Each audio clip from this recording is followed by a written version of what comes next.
Good morning students. आज हम बात करेंगे जो union budget government of India द्वारा लाया गया है जुलाई 2024 में, उसके कुछ की फीचर्स देखेंगे जो कि एप्लीकेबल होंगे नेक्स्ट आपके फाइनेंशियल ईयर के अंदर में। तो चलिए देखते हैं फाइनेंस ऑफ मिनिस्ट्री जो हमारी है, ministry of finance budget division ने क्या क्या चीज़ें हमारे लिए दी हैं, नागरिकों के लिए या इंडस्ट्रीज़ के लिए, जिसके लिए भी जो प्रोवाइड की गई हैं उनके बारे में थोड़ा डिस्कस करेंगे। चलिए शुरू करते हैं। यहाँ पे सबसे पहले उन्होंने रोड मैप एक तैयार किया हुआ है जिसके अंदर विकसित भारत की बात की गई है। ठीक है, विकसित भारत में उन्होंने फोकस किया है मेनली 4 मेजर कास्ट के अंदर में, जो कि आपको बताई गई हैं। एक है आपके पास अन्नदाता, दूसरा है गरीब, और तीसरा है युवा, और चौथा है आपका महिलाएं।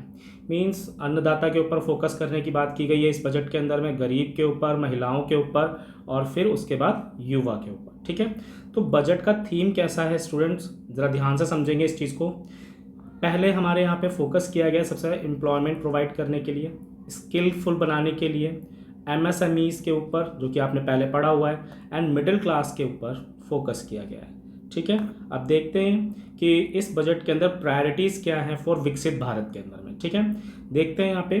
चलिए, productivity and resilience in agriculture, सबसे ज़्यादा प्रोडक्टिविटी और रेजिलेंस की बात की गई है एग्रीकल्चर में, जिसमें से सबसे पहला पॉइंट है ट्रांसफॉर्मिंग एग्रीकल्चर रिसर्च। इसको ट्रांसफॉर्म करने की बात की गई है, प्रोडक्टिविटी और उसको बढ़ाने की कोशिश की जाएगी, डेवलप किया जाएगा, क्योंकि जैसा कि आप जानते हैं एग्रीकल्चर रिसर्च को और बड़े स्तर पे सेटअप किया जाएगा। ठीक है, दूसरा हमारे पास आता है, यहाँ पर देखेंगे नेशनल कॉर्पोरेशन पॉलिसीज़।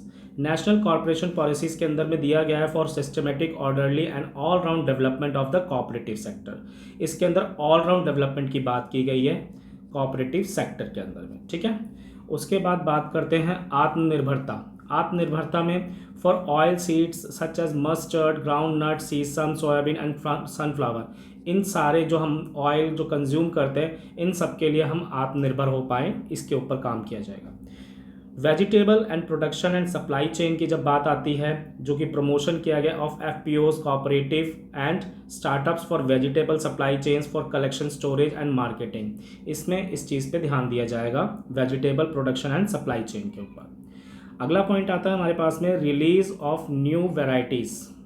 ठीक है, नई नई वैरायटीज़ की क्या है इसमें बातें की गई हैं। 109 new high yielding and climate resilience varieties of 32 field and horticulture crops will be release for cultivation by farmers. इसको इंट्रोड्यूस किया जाएगा, नई वैरायटीज़ लाई जाएंगे हाई यील्ड वैरायटी सीड्स के, HYV सीड्स के अकॉर्डिंग, जिसमें 109 टाइप्स के आपके सीड्स होंगे। ठीक है, और किन चीज़ों पे फोकस किया जाएगा स्टूडेंट्स, ध्यान से देखेंगे। पहला है नेचुरल फार्मिंग, जिसके अंदर में 1 crore farmers across the country will be initiated into natural farming, जिसके अंदर लगभग 1 करोड़ फार्मर जो हैं वो इनिशिएट करेंगे नेचुरल फार्मिंग की तरफ, supported by certification branding in next 2 years. अगले 2 सालों में उनको सपोर्ट मिलेगा गवर्नमेंट की तरफ से for the certification and branding के लिए। ठीक है, नेक्स्ट आता है 10,000 need based bio input resources centres to be established. जो बायो इनपुट रिसोर्सेज सेंटर हैं उनको भी स्टैब्लिश किया जाएगा, कम से कम 10,000 तक। ठीक है, shrimp production and export, financing for shrimp farming, processing and export will be facilitated through NABARD. इसमें नाबार्ड हेल्प करेगा श्रिम्प प्रोडक्शन एंड एक्सपोर्ट के अंदर में। एंड डिजिटल पब्लिक इंफ्रास्ट्रक्चर, जिसे DPI कहते हैं, DPI for coverage of farmers and there lands in 3 years. ठीक है, digital crop survey in 400 districts. Okay, issuance of जन समर्थ बेस्ड किसान क्रेडिट कार्ड, और ये जन समर्थ बेस्ड जो किसान क्रेडिट कार्ड है ये भी किसानों को अवेल किया जाएगा। ठीक है, अब इसके अंदर प्रायोरिटीज़ फॉर विकसित भारत के अंदर में आते हैं थोड़ा सा आगे चलकर, जिसमें एम्प्लॉयमेंट और स्किल की बात की गई है। ठीक है, PM का पैकेज है 3 schemes for employment linked incentives. इसमें 3 स्कीम्स की बात कही है। सबसे पहले जो स्कीम है 1 month wage to new entrants in all formal sectors in 3 installments up to rupees 15,000. okay, expected to be benefit 210 lakh youth के लगभग। ठीक है, लगभग 210 लाख यूथ को ये चीज़ें अवेल कराई जाएंगी। ठीक है, नेक्स्ट है स्कीम B के according job creation in manufacturing. इसके अंदर दिया गया है link to first time employees, incentive to both employee and employer for EPFO, contribution in the specified scales for the first 4 years, and expected to benefit 30 lakh youth. ठीक है, तो इसमें लगभग कितने लोगों को फ़ायदा बताने की बात की गई है?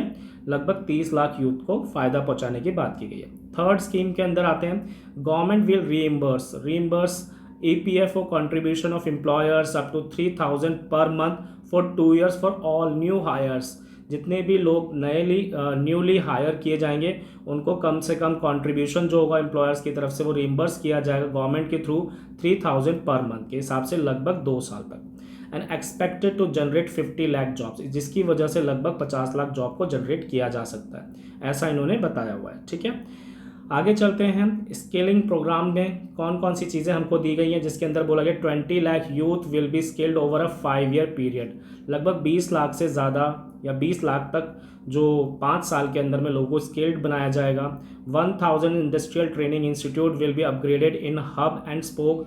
लगभग 1000 इंडस्ट्रियल ट्रेनिंग इंस्टीट्यूट बनाए जाएंगे। And arrangement with outcome orientation, ठीक है, जिसमें आउटकम ओरिएंटेशन के ऊपर भी काम किया जाएगा, अरेंज किया जाएगा।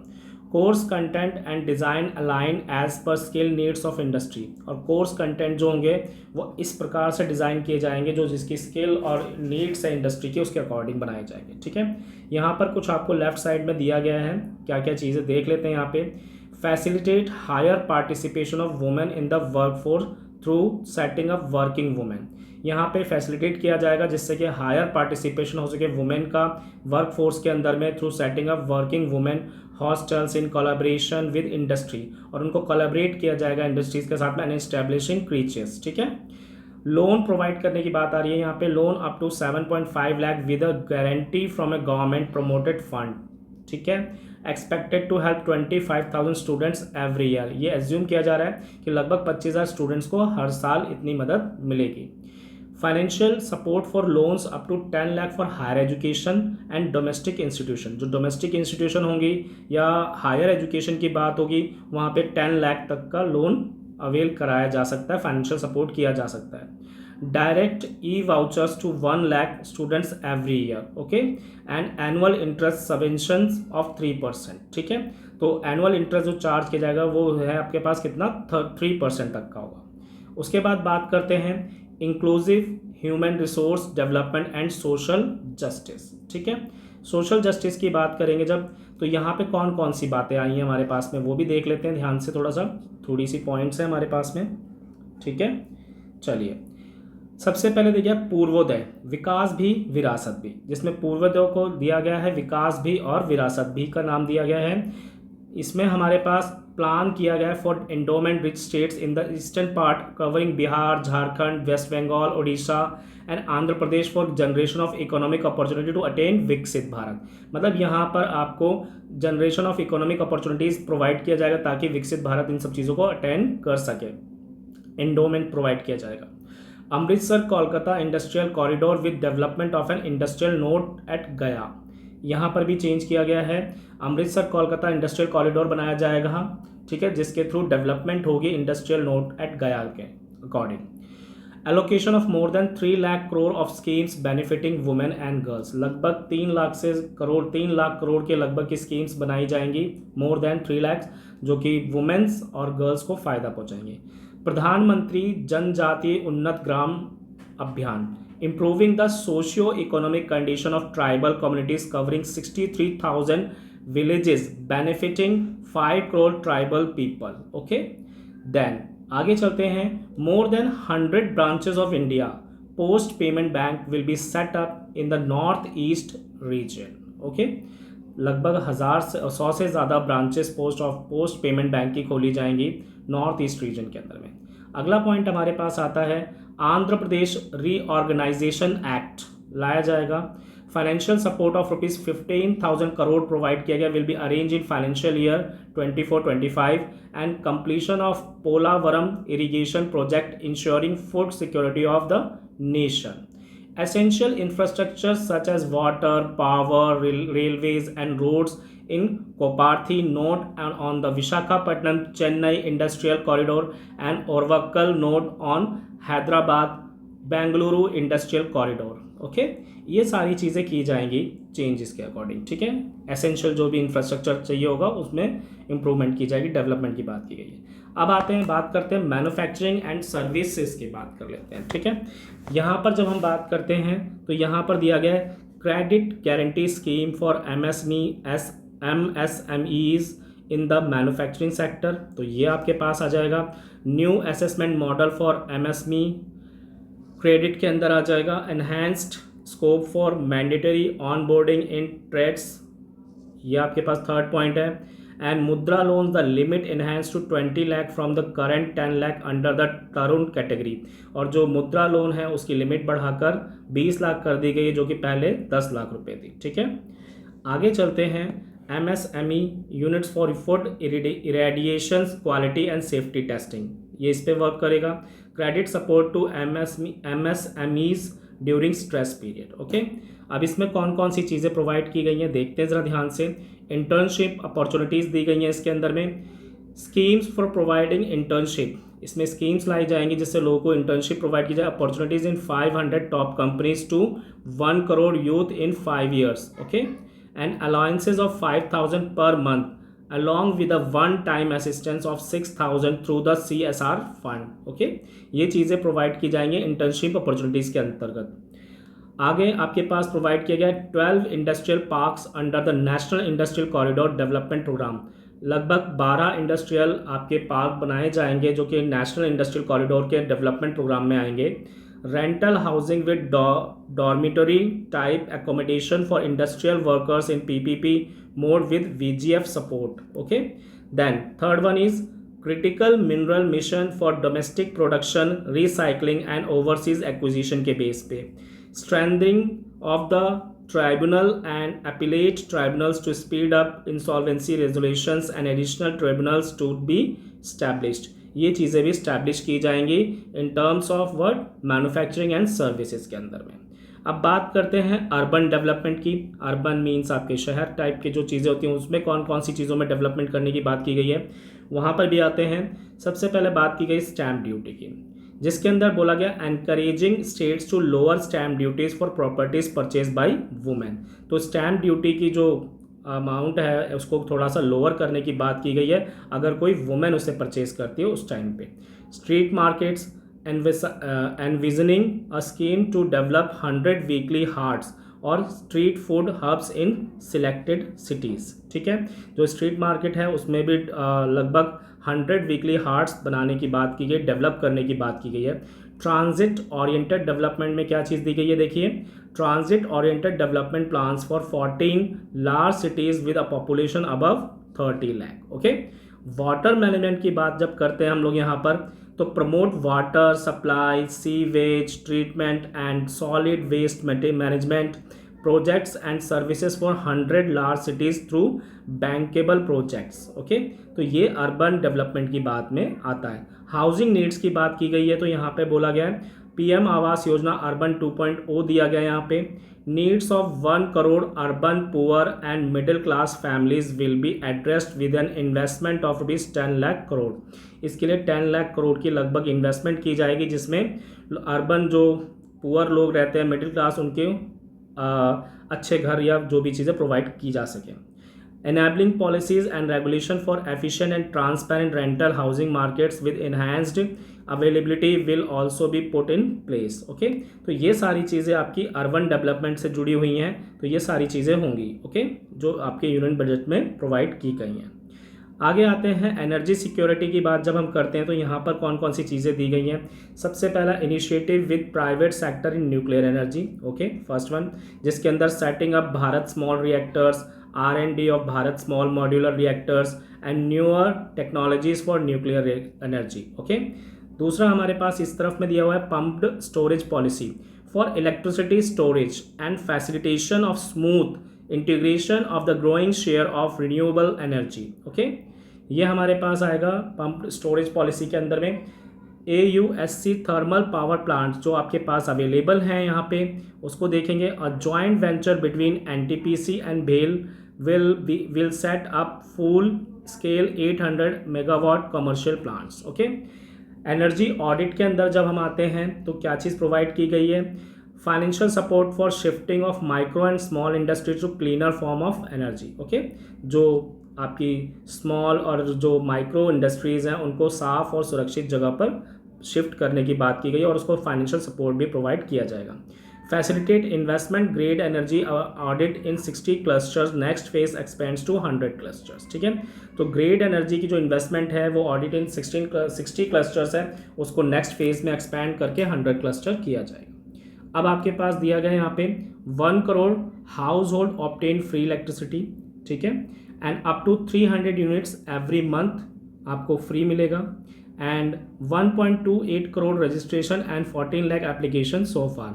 लगभग 1.2 करोड़ लोगों ने रजिस्टर्ड करा चुके हैं और 14 लाख एप्लीकेशन अभी भी अप्लाई की जा चुकी हैं पीएम सूर्य घर मुफ्त बिजली योजना के अंतर्गत में। ठीक है, ये सोलर एनर्जी की बात हो रही है तो वहाँ पर दी गई है। ठीक है, चलिए आगे देखते हैं। यहाँ पे इंफ्रास्ट्रक्चर की बात करते हैं।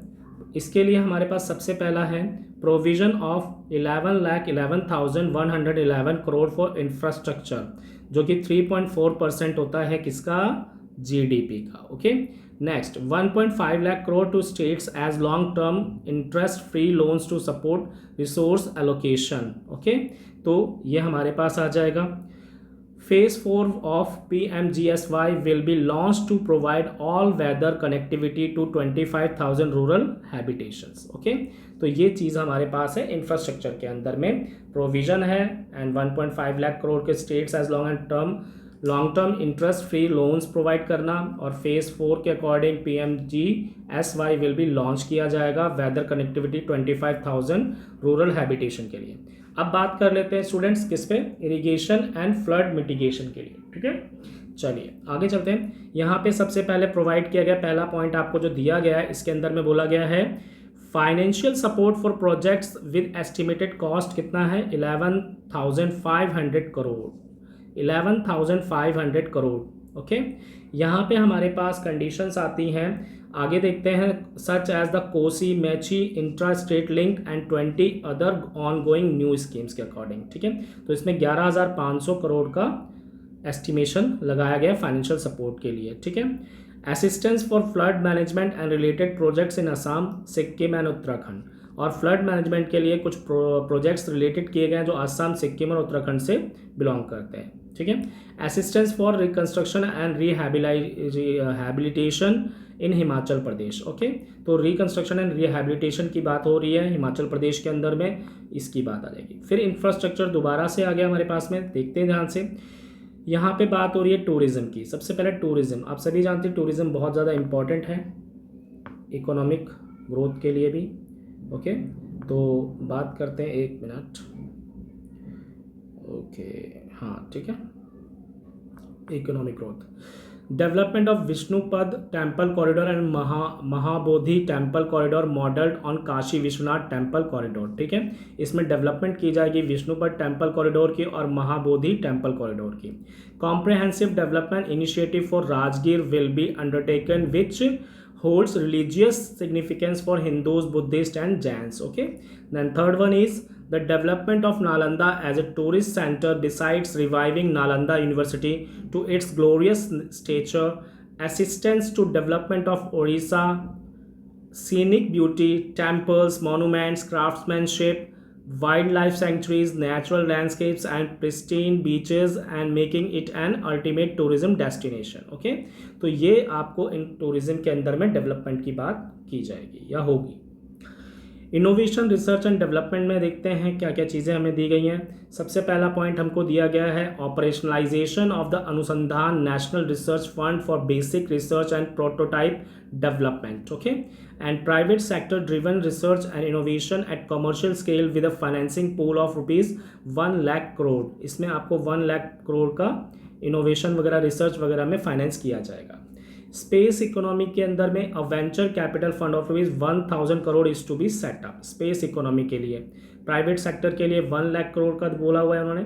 ठीक है, उसके बाद आगे चलते हैं, नेक्स्ट जनरेशन रिफॉर्म्स की बात करते हैं। तो नेक्स्ट जनरेशन रिफॉर्म्स के अंदर में जो रिफॉर्म्स किए जाएंगे या होंगे changes, rural and urban land related actions आएंगे इसके अंदर में। तो जिसमें से सबसे पहला पॉइंट हमारे पास है unique land parcel identification number और BHU Aadhaar for all lands. जितनी भी आधार से जिनके पास भी जो भी ज़मीनें वगैरह होगी उनकी एक parcel identification, unique land parcel identification number provide किया जाएगा, जिसे भू आधार कहा जाएगा, उसको लिंक कराना होगा। Survey of map subdivisions as per current ownership, ठीक है, and linkage to the farmers registries, ठीक है, और जितने भी लिंक होंगे उनके आधार से उनको रजिस्ट्रेशन के फार्मर के जो भी ज़मीनें जहाँ भी होंगी उसको लिंक कराया जाएगा। Land records in urban areas will be digitised with GIS mapping, जो अर्बन एरियाज में भी जो भी जिनकी ज़मीनें होती हैं उनको भी डिजिटाइज किया जाएगा।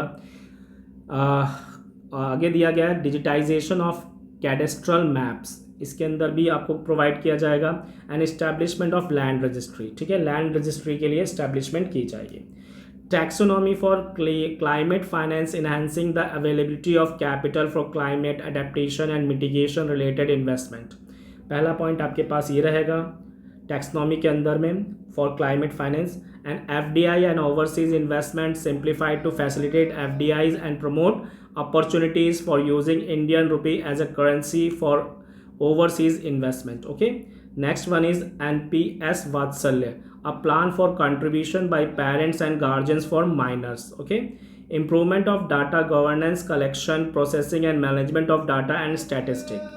Next one is new pension scheme, a solution that addresses the relevant issues, protects the common citizen and maintains physical prudence will be formed. अब बात करते हैं रॉबस्ट इकोनॉमिक फाउंडेशन के अंदर में improvement in current account deficit जो हुआ है वो आपको ईयर वाइज 2015 से लेके 2014 तक प्रोवाइड किया गया है। इंडिया ग्रू एट 8.2% आपको दिया गया है यहाँ पे इन फाइनेंशियल ईयर 2024 में, ठीक है।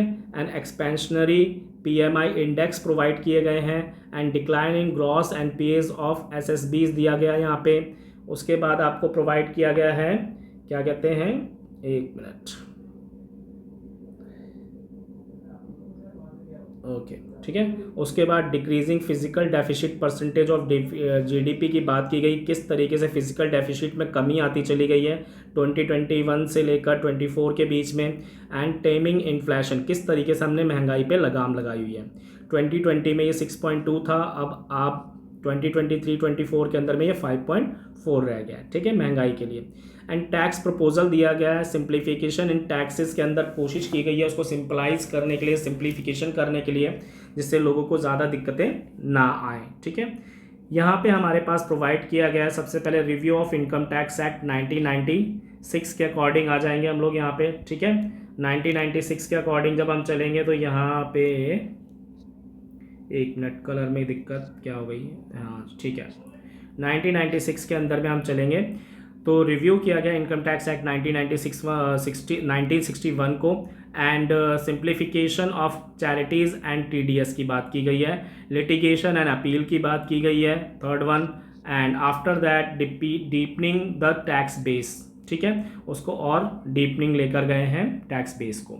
Sector specific custom duty proposal, custom duties के बारे में बताया गया है। Comprehensive reviews of the rate structure of for ease of trade, removal of duty inversion and reduction of disputes, okay. And change in custom duty, fully exempt 3 more cancer medicine from custom duties, मतलब कि 3 और दवाइयों को जो cancer medicine के तौर पे आती हैं उनके अंदर फुल्ली एग्जम्पशन दी गई है, ठीक है। अफोर्डेबल मेडिसिन वो बनाया गया उनको, यह होती हैं वो। And reduce BCD to 15% on mobile phone, mobile PCB and charger, ठीक है। तो 15% जो BCD होता है उसे भी कम करने की कोशिश की गई है, जिसमें मोबाइल इंडस्ट्रीज़ आती हैं।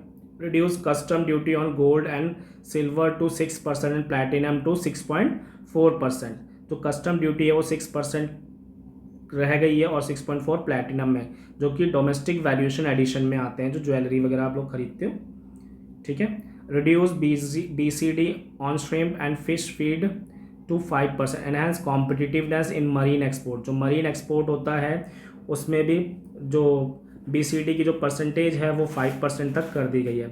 Exempted more capital goods for manufacturing of solar cells and panels में, ताकि हम सपोर्ट कर सकें सपोर्ट एनर्जी ट्रांजिशन के अंदर में, ठीक है।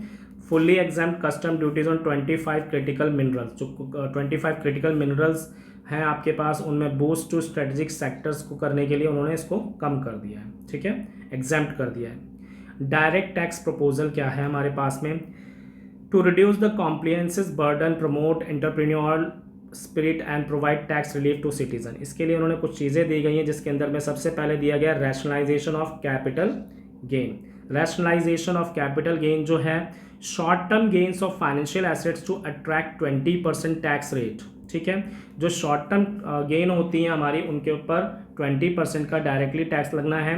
And long term gains on all financial on a non financial assets to attract tax rate कितना कर दिया गया, 12.5%। Increase in limit of exemption of capital gain on financial asset to 1.25 lakh per year. Okay, and abolish क्या क्या किया गया, हटाने की कोशिश, angel tax for all classes of investors and simpler tax regime to operate domestic cruise and provide for safe harbor rates for foreign mining companies. Okay, and corporate tax rate on foreign company reduced from 40% to 35%. ठीक है, ये 40% था पहले, अब इसको घटा के कितना कर दिया गया, 35% कर दिया गया। ठीक है, अब हम यहाँ पे जान लेते हैं थोड़ा सा सिंप्लीफाइंग न्यू टैक्स रिजाइम जो दिया गया है। जो पहले अर्निंग होती थी लोगों की, जैसे भी इनकम टैक्स वगैरह जिसे आप कहते हैं, उसके बेस पे अगर किसी की अर्निंग 0 to 3 लाख है तो उसको कोई भी टैक्स नहीं लगेगा।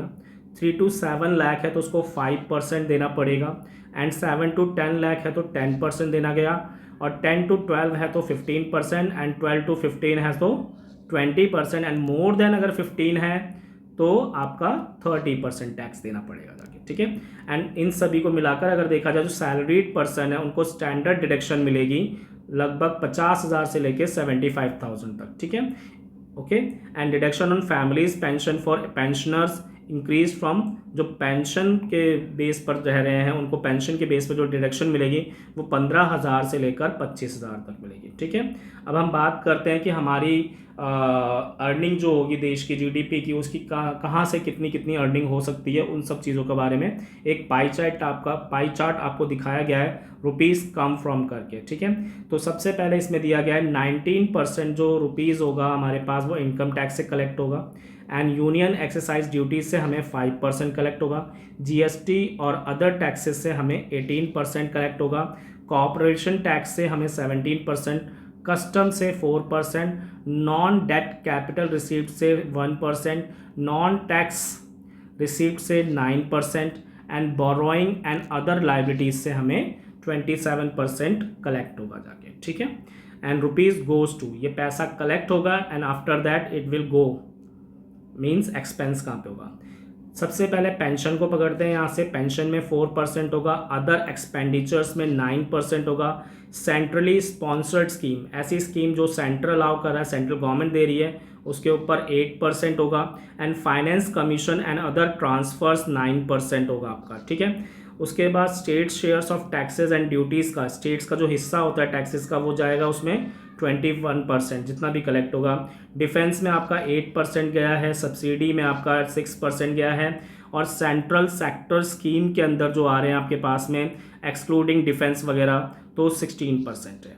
एंड इंटरेस्ट की जो हमें पेमेंट, क्योंकि लोन लिया होगा तो उसकी इंटरेस्ट की पेमेंट करनी होगी तो वो लगभग आपका 19% करना होगा। ओके, अब उसके बाद मेजर आइटम्स जो हैं आपके पास जिसमें आपको एक्सपेंडिचर्स करने हैं वो कौन कौन से हैं, प्लीज़ देख लीजिए ध्यान से। सबसे पहले इन्होंने दिया हुआ है इन करोड़ में रुपीज़, आपको इंडियन करेंसी के अकॉर्डिंग इसे खर्च करना होगा, मतलब होगा जो भी। डिफेंस में 4,54,773 करोड़ है आपके पास में, एंड रूरल डेवलपमेंट के लिए 2,65,808 करोड़ है, and agriculture and allied activities के लिए 151,851,000 करोड़ है, एंड होम अफेयर्स में 150,983,000 करोड़ है, एंड एजुकेशन के अंदर में 125,638,000 करोड़ रुपीज़ है, एंड IT एंड टेलीकॉम के अंदर 1,16,348 करोड़ आपके पास है, हेल्थ के अंदर 89,287 करोड़ है,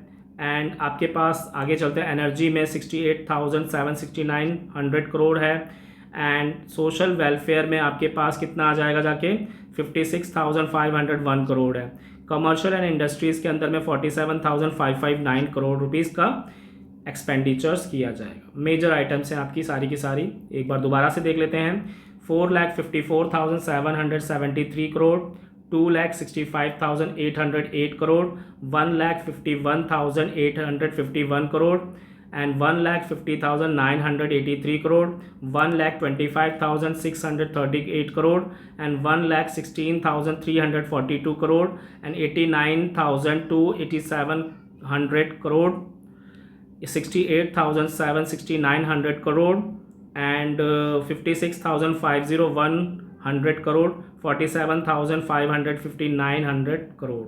okay, allocation to major schemes जो हैं आपको मोटा मोटा यहाँ पे एक पूरा पिक्चर्स दिख जाएगा यहाँ से, तो वो कौन कौन सी चीज़ें हैं वो जरा देख लीजिए ध्यान से। सबसे पहले मनरेगा है आपके पास 2023-24 में पहले जो होता था 60,000 करोड़ का था, अब उसको बढ़ाकर 86,000 करोड़ कर दिया गया है।